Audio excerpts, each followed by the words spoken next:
திருச்சிற்றம்பலம். தென்னாருடைய சிவனையை போற்றி, இந்நாட்டவருக்கும் இறைவா போற்றி. அனைவருக்கும் வணக்கம்.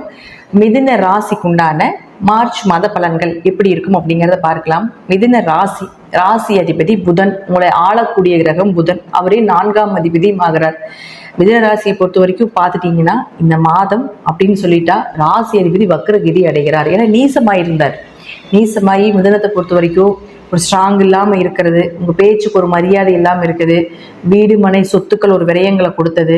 அதே போல் பார்த்துட்டிங்கன்னா உங்களுக்கு பணம் வரக்கூடிய இடம் கொஞ்சம் லாக் ஆனது, என்ன பண்ணுறதுனே தெரியலையே, தொழிலும் கொஞ்சம் நஷ்டமாகிற மாதிரி இருக்கிறது, பேச்சுக்கு மரியாதையே இல்லையே அப்படிங்கிற அமைப்பு எல்லாமே கொஞ்சம் இந்த மாதங்கள் நடந்திருக்கும். ஆனால் வரக்கூடிய இந்த மார்ச் மாதம் அப்படின்னு பார்த்தீங்கன்னா நீசம் பெற்ற கிரகம் வக்ரமாகுது. ஒரு ஜாதகத்தில் நீசம் பெற்ற கிரகம் வக்ரமானால் உச்ச பலனை அடைந்தே தீரும் அப்படிங்கிறத மாற்றமே இல்லை. இது வந்து நம்ம +(+) இப்போ நம்ம +(+) அப்படின்னா நம்ம சொல்லுவோம் இல்லைங்களா, இது போல ஒரு ஃபார்முலா தான் இது ஜாதகத்துல. நீசம் பெற்ற கிரகம் வக்ரமானால் உச்ச பலனை அடைந்தே தீரும். அப்போ உங்க ஜாதகத்துல பாருங்க, உங்க ஜாதகத்துல யாராவதுக்கு புதன் நீசமாக இருக்கிறார் அல்லது வக்ரமாக இருக்கிறார் அப்படின்னா இந்த மாதம் கண்டிப்பா உங்களுக்கு ஜாக்பாட் மாதம் தான். நீங்க நினைச்சது நடக்கும். பெயர் புகழ் மதிப்பு, வீடு மனை சொத்துக்கள், அதே போல் வண்டி வாகனங்கள், அதன் மூலமாக வந்து செலவுகள் கொஞ்சம் குறையிறது, இதெல்லாமே ஏற்படுத்தி கொடுத்து விடுவார். அது மட்டும் இல்லாமல் ஜாதகத்தில் வந்து உங்கள் ஜாதகத்தில் பாருங்கள் புதனும் ராகுவும் சேர்ந்திருக்காரா, அப்போது கொஞ்சம் படிப்பில் கவனமாக இருக்கணும். கொஞ்சம் மந்த நிலையை கொடுக்கும். படிக்க முடியாது, எவ்வளோ படித்தாலும் மறந்து போயிடும். நல்லா எக்ஸாமுக்கு ப்ரிப்பேர் பண்ணிட்டு போகிற மாதிரி இருக்கும். போய் பார்த்ததுக்கப்புறம் அங்கே எழுதவே முடியாது. அதே போல் பெரியவங்களாக இருக்கீங்க அப்படின்னா புதன் ராகு சேர்க்கை அப்படிங்கிறது பார்த்துட்டிங்கன்னா கண்டிப்பாக வேலையில் பிரச்சனைகளை கொடுக்கும். எதிர்பார்த்த ஜாதகத்திலேயே புதன் ராகு சேர்க்கை இருந்ததுன்னா படிப்பு தடையை கொடுத்துருக்கும், அல்லது நல்லா படிச்சிருந்தீங்கனாலும் படிப்புக்கு உண்டான வேலையை கொடுத்துருக்காது. இந்த 2 விஷயத்துல கண்டிப்பாக ஏதோ ஒன்று சிக்கியிருப்பீங்க, அதில் மாற்றுக்கிறதே கிடையாது.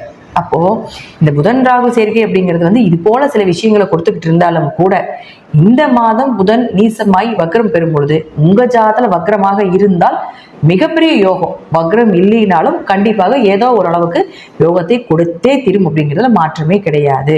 அப்போ கூட யாரோட சேர்றாரு புதன் அப்படின்னா 5ஆம் அதிபதி மற்றும் 12ஆம் அதிபதினு சொல்லக்கூடிய சுக்கிரனோட சேருகிறார்.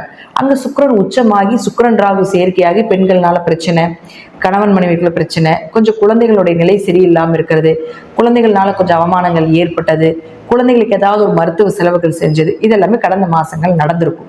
விரயங்களானது இதெல்லாமே இருக்கும். இப்போ இந்த சுக்கிரனும் வக்ரம் ஆகிறார். இந்த மாசம் முழுவதும் வக்ர கதியில தான் இருக்க போகிறார். அப்போ உங்க ஜாதகத்துல சுக்கிரன் வக்ரமா இருக்குதான்னு பாருங்க. சுக்கிரன் வக்ரமாக இருந்தால் கண்டிப்பாக வெளிநாடு வெளியூர் பயணங்கள், இம்போர்ட் எக்ஸ்போர்ட் பிசினஸ் மூலமாக பண வரவுகள், பயணத்தின் மூலமாக பண வரவுகள் இதெல்லாமே ஏற்படுத்தி கொடுத்துருவார். குலதெய்வ அனுகிரகம், குடும்ப ஒற்றுமை இதெல்லாமே சிறப்பாக இருக்கும்.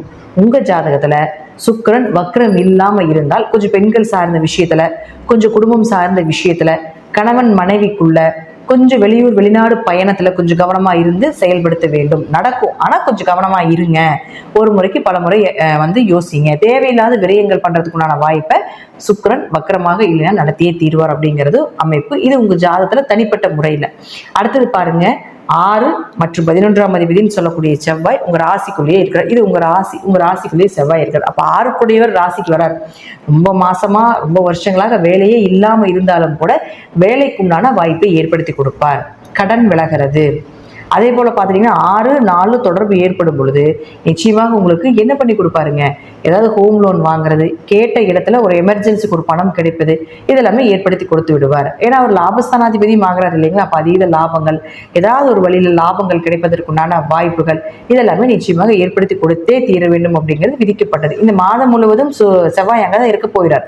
அப்போ உங்களுக்கு ஏதாவது ஒரு பிளான் பண்றீங்க, ஒரு லோன் ப்ராசஸ் பண்றீங்க, அல்லது வந்து வேலைக்கு ஏதாவது அப்ளை பண்றீங்க, அதுவும் இப்ப இருக்கக்கூடிய வேலையிலிருந்து நல்ல வேலை வாய்ப்புகள், நல்ல வருமானத்தோட வரக்கூடிய ஒரு வேலை வாய்ப்புகள் இதெல்லாம் பிளான் பண்றீங்கன்னா தைரியமாக பிளான் பண்ணலாம். நிச்சயமாக நடந்தே தீரும். இந்த மாதம் முழுவதும் லாபம் சார்ந்த விஷயத்துல குறைவில்லாம இருக்கும் அப்படிங்கிறதா உண்மை.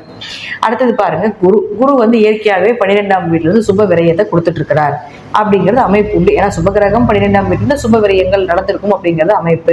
அப்படி இல்லைன்னா கொஞ்சம் மருத்துவ செலவுகளையும் ஏற்படுத்தி கொடுத்திருப்பார். அப்ப 10 குடையவரும் ஆகி குரு 12ல நிற்கும் பொழுது கண்டிப்பாக தொழில் ரீதியாக கொஞ்சம் நஷ்டங்கள் கஷ்டங்கள், தொழில் ரீதியாக கொஞ்சம் விரயங்கள் அப்படிங்கிறது கடந்த காலங்கள் நடந்துட்டு இருக்கும். அது குரு அங்க இருக்கிற வரைக்கும் நடக்கும் அப்படிங்கிறதுல மாற்றம் இல்லை.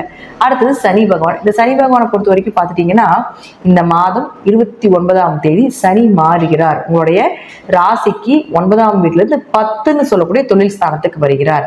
அப்ப 10ஆம் இடம் தொழில் ஸ்தானத்துக்கு வரும்பொழுது இதுதான் உங்க தொழில், இதுதான் உங்க கர்மா, இந்த கர்மா இப்படித்தான் வேலை செய்யுது அப்படிங்கிற எல்லா விஷயத்தையும் பார்ட்டா போட்டு கொடுத்துருவார்.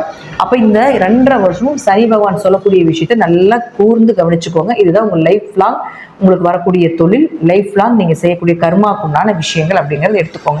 அப்போ அடுத்தது பாருங்க, இந்த சூரியன் அப்படின்னு சொல்லக்கூடியவர் உங்க ராசிக்கு 3ஆம் அதிபதியாகி 9ஆம் வீட்டுல இருந்துட்டு இருந்தார். இப்போ 14ஆம் தேதிக்கு மேல 10ஆம் வீட்டுக்கு போகிறார்.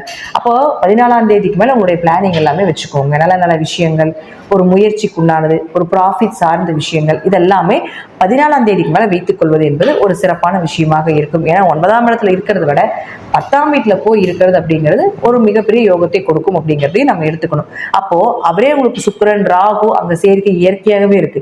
அடுத்தது சூரியனும் அங்க போய் சேர்றாரு. சூரியன் ராகு அப்படின்னு பார்த்தீங்கன்னா ஜாதகத்துல இருந்தாலே ஒரு கவர்மெண்ட் ஜாப்ல தடையாகிறது, மதிப்பு மரியாதை குறையிறது, பித்ரு தோஷங்கள் ஏற்படுறது, தந்தை வழி உறவுகள் மூலமாக பூர்வீக சொத்து கிடைக்காம போறது, தந்தை மூலமாக எந்த ஒரு உதவிகளுமே கிடைக்காம இருக்கிறது, அவர்களுக்கு உங்கள் மூலமாக எந்த உதவிகளும் கிடைக்கிறது இல்லை, உங்களுக்கு அவங்க மூலமாகவும் எந்த உதவிகள் கிடைக்கிறது இல்லை என்றால் சூரியன் ராகு ஜாதகத்துல இருந்தால் நடக்கும். இப்ப அதே காம்பினேஷன் வரப்போகுது. அப்போ கொஞ்சம் தந்தைக்கு உங்களுக்கு தந்தை வழியில கொஞ்சம் பிரச்சனைகள், பஞ்சாயத்துகள், பூர்வீக சொத்து ஏன்னா 9ஆம் அதிபதி ஆகி சனி அங்க போய் நிக்கிறதுனால பூர்வீக சொத்து சம்பந்தப்பட்ட பிரச்சனைகள் இதெல்லாமே கண்டிப்பா உண்டு. இந்த மாசம் சூரியன் ராகு சனி ஜாதகத்தில் சேர்க்கை, ஏதாவது ஒரு சேர்க்கை இருந்தா கொஞ்சம் கவனமா இருந்து போங்க. ஏதாவது தந்தை வழியிலையோ, தந்தை வழி மூலமாக வரக்கூடிய பித்ரு தோஷத்தினாலேயோ, தந்தை வழி மூலமாக வரக்கூடிய உங்களுக்கு பூர்வீக சொத்துக்கள் மூலமாக நிறைய ப்ராப்ளம் வரப்போகுதுன்னு அர்த்தம். அப்ப ராகு இங்க மே மாசம் 18ஆம் தேதி கீழே இறங்குற வரைக்கும் ப்ராப்ளம் நடக்கத்தான் செய்யும். கொஞ்சம் கவனமாக இருந்து செயல்படுத்தி கொள்ளுங்கள் அப்படிங்கிறதா முற்றிலும் உண்மை. அடுத்தது அதே போல பாருங்க, சனி சூரியன் சேர்ந்தா வேலையில பிரச்சனைகளை கொடுக்கும். ராகுவோட சேரும் பொழுது உங்க கூட வேலை செய்யக்கூடியவர்களை எக்காரணத்தை கொண்டு நம்பக்கூடாது. ஏதாவது ஒரு வழிவகையில் உங்களை காலம் வாடுறதுக்கு உண்டான வாய்ப்பை ஏற்படுத்தி கொடுப்பாங்க. அதனால உங்களுடைய வேலைகளை நீங்களே செஞ்சுக்கோங்க. உங்களுடைய கடின உழைப்பை நீங்களே செய்யுங்க. உங்களுடைய வேலையை யாருக்கும் பகிர்ந்து கொடுக்காதீங்க. சனிதான் வேலையாள்னு சொல்றோம். நம்ம செய்யக்கூடிய வேலை எல்லாமே சனிதான். அப்போ உங்க வேலையை யாருக்கும் பகிர்ந்து கொடுக்காதீங்க. கொடுத்தீங்கன்னா அதுல ஏதாவது ஒரு மிஸ்டேக் வந்து அது உங்களுக்கு பிரச்சனையாக இருக்கும்னான வாய்ப்பையும் ஏற்படுத்தி கொடுக்கும். ஸோ முழுக்க முழுக்க முழுக்க மிதுன ராசிக்கு 10ஆம் இடத்துல 5 கிரக கூட்டு சேர்க்கை அப்படிங்கிறது ஒரு வகையான தொழில் ரீதியான ஒரு யோகத்தை, ஒரு ப்ரொமோஷன் டிரான்ஸ்ஃபர் சம்பந்தப்பட்டது, கடின உழைப்பை போட்டு பெயர் புகழ் வாங்குறதாக இருந்தாலும் கூட இங்க இது வந்து ராகு ஒரு வக்கர கிரகம், சுக்கிரன் வக்கரமாகுது, புதன் வக்கரமாகுது, சூரியன் சனி சேர்க்கை அப்படிங்கிறது ஒரு கடினமான ஒரு டிராபேக் கொடுக்கக்கூடிய ஒரு சேர்க்கையாக இருக்கிறதுனால ஒரு முறைக்கு பல முறை எந்த விஷயங்கள் செய்தாலும் இந்த மாதம் யோசிச்சு செய்யுங்க அப்படிங்கிறத முற்றிலும் உண்மை. இதை பார்த்துட்டு நெகட்டிவா சொல்றேன்னு சொல்லாதீங்க. எச்சரிக்கையான ஒரு பதிவாக கூட நீங்க எடுத்துக்கொள்ளலாம் அப்படிங்கிறத முற்றிலும் உண்மையான ஒரு விஷயம். அதே போல மிதுனராசிக்கு இந்த மாதம் அப்படின்னு பார்த்துட்டீங்கன்னா முழுக்க முழுக்க முழுக்க ஆஞ்சநேயருடைய வெளிப்பாடு உங்களுக்கு பெரிய பிரச்சனையிலிருந்து காப்பாற்றி கொடுக்கும் அப்படிங்கிறதுல மாற்றம் கிடையாது. கொஞ்சம் கடின உழைப்பை போடுங்க, யாரையும் நம்பாதீங்க. இதுதான் பரிகாரம் இந்த மாதத்திற்கு உண்டானது. நன்றி. மீண்டும் ஒரு நல்ல பதிவில் சந்திக்கலாம். திருச்சிற்றம்பலம், தில்லையம்பலம், ஸ்ரீ நரசிம்ம திருடிகளே சரணம்.